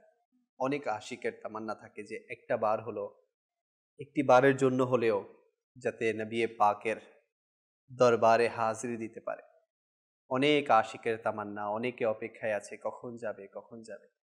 তো বাস যারা বেকুল হয়ে আছে, আল্লাহ করিম তাদের বেকুলতাকে আর না বাড়িয়ে অতি শীঘ্রই নবী পাক সাল্লাল্লাহু আলাইহি ওয়াসাল্লামের দরবারের হাজিরি নসিব করুন। আসলেই এটা অনেক বড় সৌভাগ্যের বিষয় যে একজন উম্মত তার মুনিবের দরবারে হাজিরি দিবে। আজকেও একটা পোস্ট দেখছিলাম ফেসবুকের মধ্যে, আমাদের এক মুবাল্লিকে দাওয়াত ইসলামী, হয়তো আপনারা চিনবেন, উনি মদিনা শরীফে যাচ্ছে। তো রমজান মাসে মদিনার কি বাহার, কি বরকত, এটা কি বলবো, যে গিয়েছে সেই জানে। আল্লাহ করিম বাস আমাদেরকে রমজানে মদিনা নসিব করুন। আজকে আমরা বিষয় নিয়েছি সুস্বাস্থ্য। তো ইবাদতের মূলই হচ্ছে সুস্বাস্থ্য। যদি আমরা সুস্বাস্থ্যের অধিকারী না হই তাহলে আমাদের ইবাদত করার ক্ষেত্রে অনেক প্রতিবন্ধকতা আসবে। যেমন অনেক শক্তিশালী মানুষ আজকে অসুস্থতার কাছে হার মেনে তাদের ইবাদতের শখকে হারিয়ে ফেলেছে। কি বলবেন মিরাজ ভাই? জি, এই যে হার মানানোর কথা আমরা বলছি, আমি আমার লাইফের মধ্যে এমন একটা ব্যক্তি দেখেছি, কয়েকটা দেখেছি, তার মধ্যে আমি আগে প্রথমে এই কথাই বলবো, আবারও ঘুরে ফিরে সায়েন্সের মধ্যে আসতে হচ্ছে আমাকে, যে আমাদের শরীরে যখন আমরা অধিক খাবার আহার করি ইচ্ছা মতো, তো আমাদের এই যে ক্যান্সার যে সেলসটা ওটা বৃদ্ধি হতে থাকে। জি, তো এটা আল্লাহ তাআলা দয়া যে আমরা রাত্রে যখন ঘুমাই, অনেক সময় আমরা সারা রাতেই ঘুম থাকি, তো এটা ঘুমেরও কিন্তু একটা প্রভাব আছে। আমরা দেরি করে যখন ঘুমাই তখন আমাদের এই ক্যান্সার সেলসগুলোকে মারার জন্য ভালো ভালো সেলসগুলো কাজ করতে পারে না। এই যে আমরা সায়েন্স বলছেন যে কোনো ব্যক্তি যদি বছরে 12 মাসে যদি কেউ যদি 30টা দিন উপবাস থাকে, ফাস্টিং করে, তাহলে তার ক্যান্সার সেলসগুলো মারা যায় এবং তার আল্লাহ তাআলার দয়ায় কি হবে না, এই যারা রোজা রাখে তাদের কখন ক্যান্সার হবে না। তো আল্লাহ তাআলা কি দয়া, দেখুন যে আল্লাহ তাআলা এখন যে বুঝে আসতেছে যে আল্লাহ তাআলা আমাদেরকে বছরে একটা মাস 30টা দিন বা একটা মাস রোজা রাখার কেন ব্যবস্থা করে দিয়েছেন। যদি এই রোজার ব্যবস্থাটা না থাকতো এমন হতো যে আমাদের প্রত্যেকের শরীরে ক্যান্সার কি বৃদ্ধি পেত আর সবাই একটা ব্যক্তি ক্যান্সারে আক্রান্ত হয়ে যেত। এটা এমন একটা দয়া যে যখন আমরা রোজা রাখি, এই যে বছরের 30টা দিন, সায়েন্স বলছে, ডাক্তাররা বলছে যে 30টা দিন যদি উপবাস থাকা যায় ক্যান্সার সেলসগুলো মারা যায়। আলহামদুলিল্লাহ আমরা এই রমজান মাসে একটা মাস উপবাস থাকি, তাহলে আমাদের সকল ক্যান্সার সেলসগুলো কি হচ্ছে, মারা যাচ্ছে। এই কারণে আমাদের আলহামদুলিল্লাহ ক্যান্সার হওয়া থেকে আমরা কি নিরাপত্তা লাভ করতে পারতেছি। পাশাপাশি দেখুন প্রত্যেকটা কিছুর একটা দরজা আছে না, যেখানে ঢুকবেন একটা দরজা আপনার লাগবে। তো সুস্থতার জন্য প্রথম দরজা যেটা, সেটা হচ্ছে যে ইবাদতের মধ্যে কি থাকা। আল্লাহ বিযিকরিল্লাহি তাতমাইন্নুল কুলুব, যে প্রকৃত প্রশান্তি আল্লাহ তাআলার জিকিরের মধ্যে আছে। এখন দেখুন প্রথম আমি যদি জিকিরের মধ্যে থাকি, যে আমার সুলাইমান ভাই যেটা বলছে, তো আমি ধারাবাহিকভাবে আমার আসার কথা ছিল, তো সুলাইমান ভাইয়ের সাথে আমি মিলিয়ে কথাটা বলছি যে প্রথম ধাপ হচ্ছে আমার কি, এই যে আপনার আধ্যাত্মিক বলা হয়েছে, মানসিক বলা হয়েছে এবং শারীরিক বলা হয়েছে। তো আমার প্রথম যে দরজাটা সেটা হচ্ছে যে আমার ইবাদত। আমি যদি ইবাদত বলি, যেমন এই যে কোরআনে বলা হয়েছে না, শাহরুর রমজান আল্লাযী উনজিলা ফীহিল কুরআন, যে এই কোরআন এই মাসে নাজিল হয়েছে। তো আমরা যদি এই কোরআনটা এই মাসের মধ্যে যদি বেশি বেশি পড়ি, শুধু এই মাসে কেন, সারা বছর যদি আমি কোরআন পড়ি, লেখক ভাই আমি আপনাকে কি বলবো, কোরআনে পাক যখন আপনি তার তিলার সাথে শুদ্ধ বিশুদ্ধ সাথে যদি কোরআনে পাক পড়ে কেউ, তার শুধু পড়তে ইচ্ছে পড়ার মধ্যে মজা আসবে, এত মজা যে আমি যে কবিরা কবিতা পড়ে না কত সুন্দর করে, তাদের শুধু কবিতাই পড়তে ইচ্ছে করে, কারণ ছন্দের সাথে ছন্দ মিলে যায়, ওইটাতে এক্সপার্ট। এখানে আরেকটা জিনিস মেরাজ ভাইয়ের সাথে আমি অ্যাড করবো, এটা হচ্ছে কোরআনে পাক সুস্বাস্থ্য কিভাবে হয়। আপনার কোরআনে পাকের 29টা হরফের মাখরাজ আছে, যেখান থেকে উচ্চারণগুলো হয়।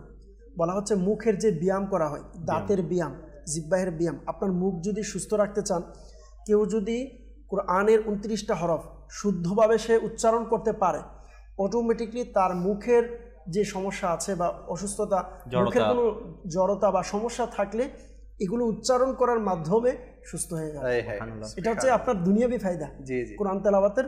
এই জন্য বলা হচ্ছে কোরআন তেলাওয়াত আসলেই আপনি যখন দেখবেন ইবাদত যেগুলো আছে না, এগুলো মানসিক শান্তি কেন বলা হচ্ছে, কারণ এগুলো আপনার শরীরকে সতেজ করবে।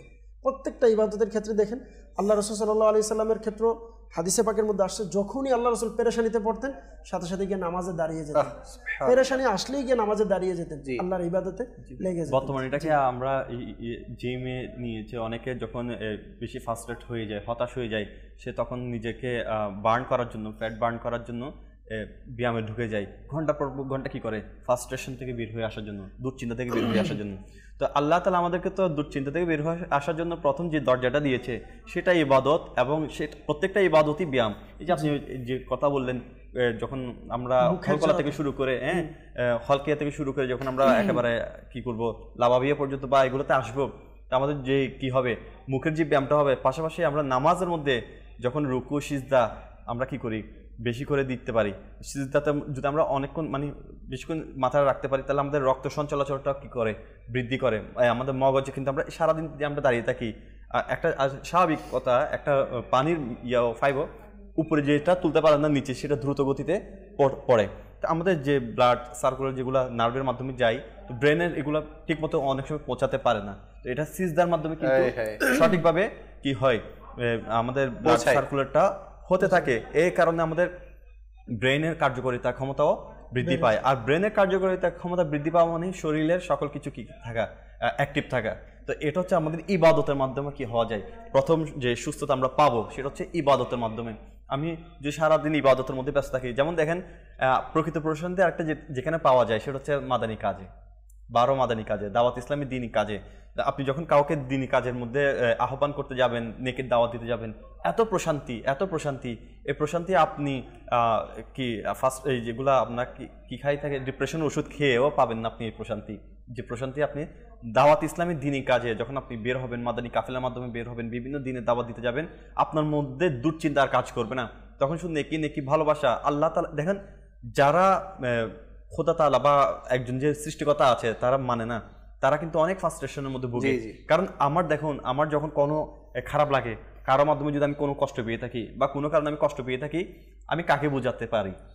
আরেকটা কান্না করে করে। যদি মিরাজ ভাইয়ের সাথে আমি অ্যাড করি, জায়গত ভাই আপনি দেখবেন, আপনি হসপিটালে যান, প্র্যাকটিক্যাল দেখায়, আপনি হসপিটালে যদি 100 রুগী পান, এর মধ্যে হয়তো 1জন কিংবা 2জন পাবেন যারা হুজুর বা আলেম বা হাফেজ, যারা নামাজ কালাম পড়ে বা মসজিদের ইমাম, খুব কম পাবেন।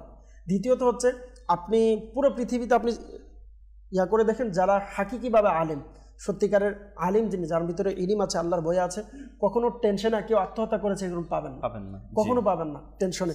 বরঞ্চ হুজুররা তো আলহামদুলিল্লাহ, আল্লাহ তাআলা আলহামদুলিল্লাহ মানুষদেরকে টেনশন কীভাবে দূর করবে এগুলো শিক্ষা দেয়। প্রথমত ডিপ্রেশন থেকে সুসাইড টেন্ডেন্সিটা বেশি চলে আসে আমাদের, যে ডিপ্রেশন থেকে সুসাইড টেন্ডেন্সি আসে। এবং দেখেন, সেই জন্য আমি বলবো যে আমাদেরকে প্রথমে ইবাদতের মধ্যে এমনভাবে লেগে থাকা দরকার যে আমাদের ডিপ্রেশন থেকে আমরা বের হয়ে আসতে পারবো। সুস্থতার জন্য সবচেয়ে বড় নিয়ম হচ্ছে আগে ডিপ্রেশন থেকে বের হয়ে আসা।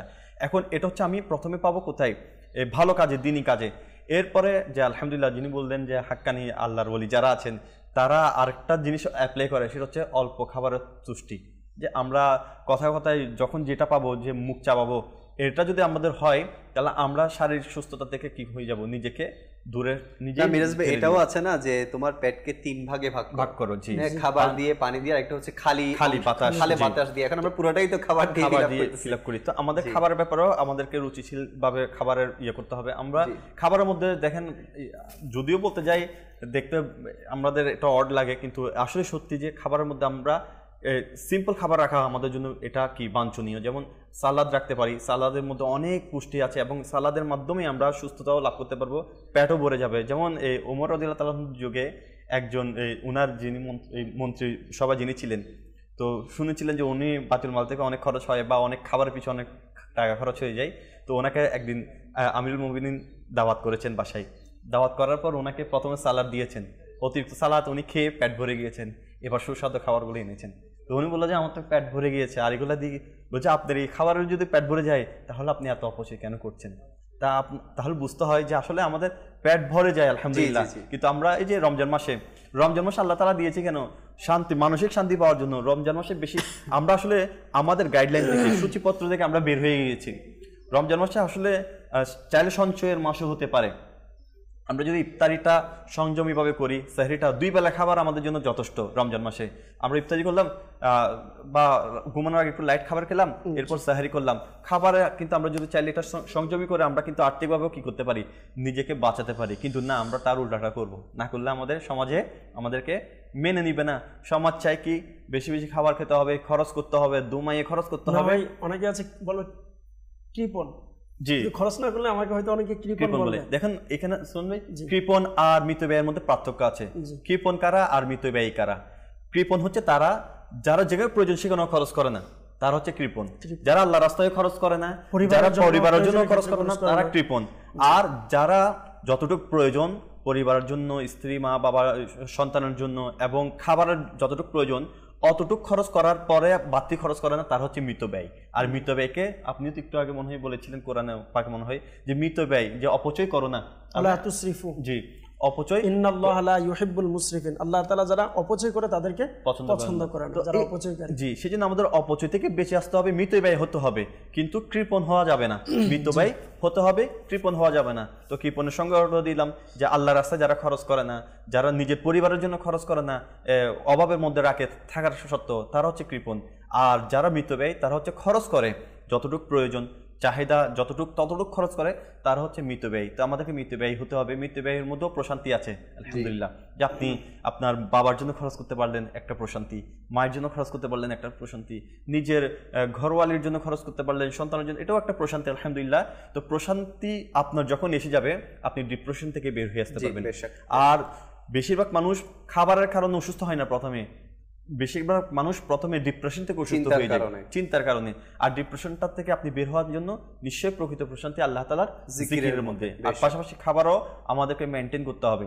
শুধু আমরা রমজান মাস কেন, রমজানের বাইরে যদি আমরা এই রুটিন মেনে চলি, যে 4 ঘন্টা পর পর খাবারের একটা অভ্যাস করে তুলি। আমরা সকালে আমরা খেলাম আলহামদুলিল্লাহ, এরপর আমরা জোহর খেলাম, জোহরের পর আমরা আসরের সময় একটু হালকা লাইট খাবার খেলাম, এরপর আমরা এশারের সময় খেয়ে ফেললাম, আর খাবারের 2 ঘন্টা দেখেন আমরা আসলে আমাদের জীবন রুলসটা মেনটেন করি না বিধায় আমরা সুস্থতা থাকতে পারি না।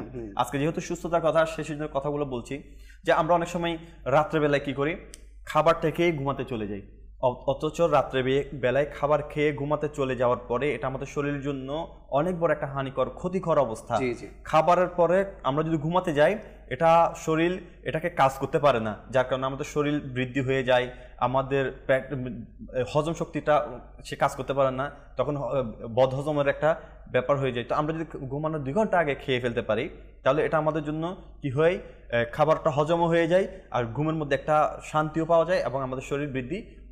আজকে আমাদের দুনিয়ার মধ্যে বড় একটা অংশ স্ট্রিট ফুডের নামে, রেস্টুরেন্টের নামে বিভিন্ন ধরনের খাবারের প্রতি উৎসাহিত হয়। এই ব্যাপারে আপনি একটু বলুন, যাতে করে এখান থেকে হেফাজত থাকে। দেখুন, স্ট্রিট ফুড আমাদের জন্য এটা অনেক বড় একটা মারাত্মক ক্ষতি আমাদের শরীরের জন্য। যতগুলো এখন আমাদের যদি 90 দশকে আমরা দেখতে যাই, আমরা স্ট্রিট ফুড কি চিন্তামো না, আমরা যা হালকা পাতলা নাস্তা খাবার এগুলোর মধ্যে আমরা কি অভ্যস্ত ছিলাম। বর্তমানে স্ট্রিট ফুড না থাকলে সে সমাজের সাথে বেমানান এমন মনে হয়, স্ট্রিট ফুড না খেলে তাকে সমাজ থেকে বের করে দেওয়া হবে এমন মনে হয়। স্ট্রিট ফুডের মাধ্যমে আমাদের কেমন ক্ষতি হচ্ছে, স্ট্রিট ফুড আপনাকে যে সুস্বাদু হয়ে মুখে দেওয়ার জন্য ব্যবস্থা করে দিচ্ছে, এখানে যে সকল দ্রব্যাদি ইউজ করা হচ্ছে এগুলো প্রত্যেকটা আমার শরীরকে ধ্বংস করার জন্য ব্যবস্থা করা হচ্ছে। আর এগুলো আমি সুস্বাদু মনে করে, মজা মনে করে আমি যে এগুলো খাচ্ছি, এগুলো আমার অপচয় হচ্ছে, আমার টাকাও চলে যাচ্ছে। যদি দেখেন আপনার বর্তমানে সোশ্যাল মিডিয়ার যুগ, সোশ্যাল মিডিয়াতে অসংখ্য জায়গায় আমরা যেটাকে ভিআইপি মনে করে যে রেস্টুরেন্টগুলোতে যাচ্ছি, অসংখ্য জায়গায় কিন্তু সরকারিভাবে গিয়ে দেখাচ্ছে যে আসলে এটা কতটুকু ক্ষতিকর, আপনাকে দেখাচ্ছে উপর দিয়ে অনেক ভালো, কিন্তু ভিতরে যে কি আছে এটা কতটুকু মারাত্মক, এটা আমরা যদি হাকিকত জানি কেউ খাবে না। জি সুলেমান ভাই, যাই আমরা যখন সোসাইটির সাথে মেনটেন করতে চাচ্ছি, যাওয়ার যেহেতু আমাদের প্রয়োজন পড়ছে, এখন যাই, হ্যাঁ সমাজ যেহেতু আমাদেরকে মেনে নিবে না মনে করছি, যারা এক শ্রেণীর মানুষ আছে যে সমাজ মেনে নিবে না মনে করছি, ঠিক আছে আমরা যাই, যাওয়ার পর এখানে আমরা সালাদ খেতে পারি, আমরা ভালো একটা ড্রিঙ্কস হিসেবে জুস নিতে পারি। আমরা এই যে স্ট্রিট ফুড যেগুলো ফ্যাটি ফুড, যেগুলো আমাদের শরীর ক্ষতি করবে, যেগুলাতে এত পরিমাণ ফ্যাট দেওয়া তৈরি হচ্ছে, এগুলো খাওয়ার সাথে সাথে তো আমার পেট কি করতে পারছে না। আরেকটা জিনিস হচ্ছে, দেখেন লেখক ভাইও একমত হবেন, বর্তমান সময়ে আমরা যেটাকে সতর্ক সোসাইটি বলি বা আমরা অনেক সময় এটা ভুল ধারণা মনে করি, এটা তো সঠিক ধারণা বলবো না, যে আমরা একটা জিনিস সুস্বাস্থ্য থাকার জন্য যেটা সবচেয়ে বেশি প্রয়োজন বা শরীরের মধ্যে যে রোগগুলো হয়, রোগ ব্যাধি হয়, সবচেয়ে বেশি শতকরা 90% যেটা হয় এটা হচ্ছে পেটের কারণে। কিন্তু পেটের কারণে শরীরের অন্যান্য রোগগুলো সৃষ্টি হয়। পেটের মধ্যে 2টা জিনিস আমরা যদি দেখি বর্তমান সমাজে আমাদেরকে সতর্ক থাকা চাই। একটা হচ্ছে সর্বপ্রথম বিভিন্ন, ইনি যেটা বলেন জুস, এটা যেমন আমরা যদি নিজে ফল থেকে বের করে খেতে পারি আলহামদুলিল্লাহ এটা ভালো, কিন্তু দোকানে যেটা দেওয়া আছে জুস, এটা এখানে জুস না, এখানে আপনার এই জুস আপনার ছিনিয়ে নেবে হুশ, এটা মনে রাখতে হবে। যদি আপনি খান জুস, এই জুস আপনার হুশ ছিনিয়ে নেবে, এটা মনে রাখবেন। দ্বিতীয়ত হচ্ছে যে ড্রিঙ্কসগুলো ব্যবহার করে দোকানের মধ্যে, আপনি আমির আহলে সুন্নাত দামাত বরকাতুহুম আলিয়া অসংখ্যবার মাদানী মুজাক্কারেও বলেছেন, আপনি এই ড্রিঙ্কসগুলো বিভিন্ন যে ঠান্ডা খাবারের পরে এগুলো খেলে হজম হয়ে যাবে। আপনি কোনো ডাক্তার আজ পর্যন্ত কেউ বলবে না যে এই কোম্পানির এই ঠান্ডাগুলো খেলে আপনার শরীরের জন্য ভালো হবে, হজম শক্তি, বরঞ্চ বলা হচ্ছে এগুলো খেলে কিছুক্ষণের জন্য আপনার শরীর থেকে মনে হচ্ছে খাবারটা চলে যাচ্ছে বা হজম হয়ে যাচ্ছে, কিন্তু পরবর্তীতে এটা আপনার জন্য অনেক ক্ষতিকর।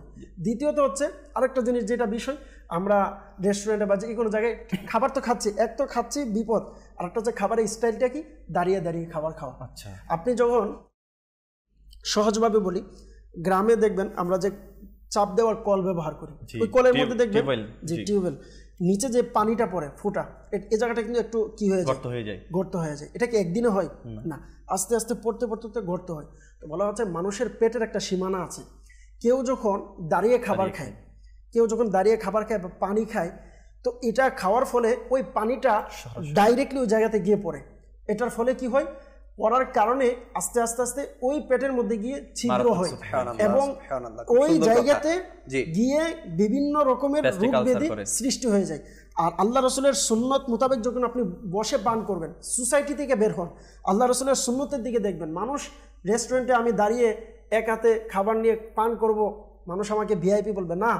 আপনি বসে সুন্নত অনুযায়ী খাবার খান, খেলে কি হবে, আল্লাহ তাআলা শরীরের মধ্যে জয়েন্ট জয়েন্টে দিয়ে দিয়েছে। আপনি যখন বসবেন, পানি যখন খাবেন বা কোনো খাবার জাতীয় খাবেন, এটা আস্তে আস্তে আস্তে আস্তে এর জায়গাতে গিয়ে বসবে। এটা যদি আমি একটা জাগতিক উদাহরণ দিই, আপনারা দেখবেন প্রয় নিষ্কাশন করার জন্য যে পাইপগুলো লাগানো হয় না, তো যারা স্যানিটারি কাজ করে তারা কিন্তু পাইপ সোজা লাগায় না, তারা একটা ইউবার্ন একটা পাইপ কি করে দেয়, সেট করে দেয়। কারণ কেন, যখন আমাদের মলের যে ময়লাগুলো সরাসরি পড়বে, এটা আঘাত আনবে ডাইরেক্ট যদি কি পাইপে চলে, তো সেই জন্য এরা পাইপের মধ্যে একটা ইউবার্ন দিয়ে দেয়, যাতে করে কি এটাকে কি করতে রোধ করতে পারে, প্রেশারটা রোধ করতে পারে। রোধ করে যখন আসে তখন এই ফাইবের কোনো সমস্যা হয় না। ঠিক আপনি যেটা বলছেন ভাই, যে আমরা যদি বসে খাই আমাদের তখন এটা কি একটা এমন ভাবে ব্যালেন্স হয় যেটা আমাদের আস্তে আস্তে ধীরে ধীরে খাবারটা নামা আস্তে আস্তে যায়, যেটার কারণে আর ক্ষতি হয় না। আর দ্বিতীয়ত হচ্ছে দেখেন খাবারের সময় যেটা হয়, আমরা দেখবেন ডিজিটাল বর্তমান জমানা, বিভিন্ন সময় অনেক ভিডিও হয়, অনেকে করে একদিকে খাবার খাচ্ছে আরেকদিকে পানিও খাচ্ছে, খাবার খাচ্ছে পানির সাথে খাবার খাচ্ছে দ্রুত খাবারের জন্য, বা এটা খেলে সাথে সাথে গিয়ে হবে। আপনি একটা জিনিস স্মরণ রাখবেন, আপনি একটা বাটির মধ্যে তেল পানি বা তরকারি নেন, তরকারি নেওয়ার পরে আপনি পানি ডালেন, পানিটা ঢালার সাথে সাথে দেখবেন তেলগুলো কি হয়ে যায়, উপরে চলে আসে। বলা হচ্ছে মানুষ যখন খাবারের সাথে সাথে বেশি করে পানি খায় বা তেল জাতীয় খাবার খাওয়ার পর পানি খাওয়ার সাথে সাথে পেটের মধ্যে যে খাবারটা গিয়ে জমে, পানিটা পড়ার সাথে সাথে ওই খাবারগুলোতে যে তেলগুলো হয় এগুলো উপরে উঠে যায়।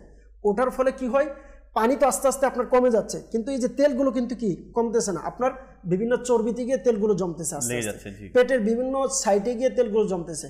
এটার ফলে কি হয়, পরবর্তীতে গিয়ে পেট ব্যথা করে, গ্যাসের সমস্যা, বিভিন্ন সময় নারী ভুঁড়িতে সমস্যা হয়ে যায়, ছিদ্র হয়ে যায়, প্রায় সময় বলে পাথরের সমস্যা, বিভিন্ন সমস্যা। এটা থেকে আর একটা সমস্যা তৈরি হয় কি জানেন, আমাদের শরীরে যে কোলেস্ট্রল আছে, একটা এইচডিএল, একটা এলডিএল, একটা ট্রাইগ্লিসারাইড, টিজি বলা হয়। তো এইচডিএল তো ভালো ফ্যাট, তো আমাদের এইসবের কারণে এলডিএল এর যেটা মাত্রা বেড়ে যায়, সেটা নার্ভে গিয়ে জায়গা করে নেই, জমাট বাঁধার কারণে আমরা স্ট্রোক, হার্ট অ্যাটাক এগুলোতে আমরা আক্রান্ত হয়ে যাই। তো এই পানিগুলো যে আমার সলমান ভাই বললো যে খাওয়ার সাথে তেলের সাথে সাথে খাবারগুলো ভাসমান হতে থাকে, তখন সে এটাকে হজম প্রক্রিয়া চালাতে পারে না।